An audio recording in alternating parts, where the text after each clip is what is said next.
नमस्कार, आप देख रहे हैं न्यूज एक्सप्रेस और मैं हूं आपके साथ चेतन पाठक। 2024 का रिजल्ट आया और नदियों की धारा उल्टी बहने लगी। जिस राहुल गांधी को लोग 2023 तक बुरा भला बोल रहे थे, वो 24 का चुनाव और उसके बाद रिजल्ट आते ही सभी उनकी इज्जत करने लगे और अब कह रहे हैं कि राहुल गांधी हमारे नेता हैं और अब राहुल गांधी के साथ चलने को वो तैयार भी हैं। इस पर एक रिपोर्ट देखिए।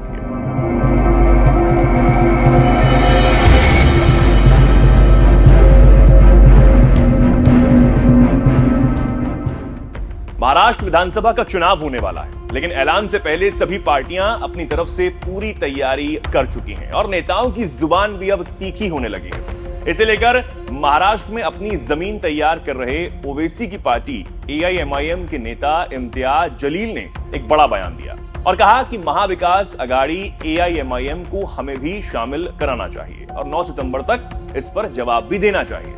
अगर प्रस्ताव नहीं आता है तो एआईएमआईएम अकेले ही चुनाव लड़ेगी। जलील आगे कहते हैं कि एआईएमआईएम उन चंद सीटों पर चुनाव लड़ना चाह रही है जहां उसका मजबूत प्रभाव है। हमारी पूरी कोशिश रहेगी कि महायुति की सरकार महाराष्ट्र में ना बने।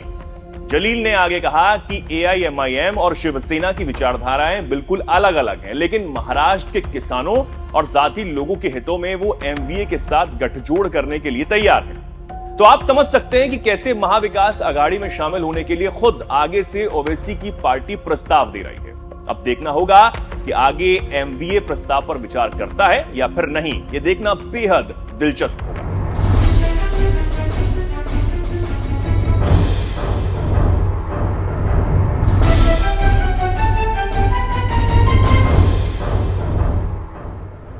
आपको जानकारी होगी कि हरियाणा और कश्मीर के बाद महाराष्ट्र और झारखंड में भी विधानसभा चुनाव होने हैं और इसे लेकर ओवैसी की पार्टी कमर कस रही है। जलील इसे लेकर कहते हैं कि एआईएमआईएम उन चंद सीटों पर चुनाव लड़ना चाह रही है जहां उसका मजबूत प्रभाव है।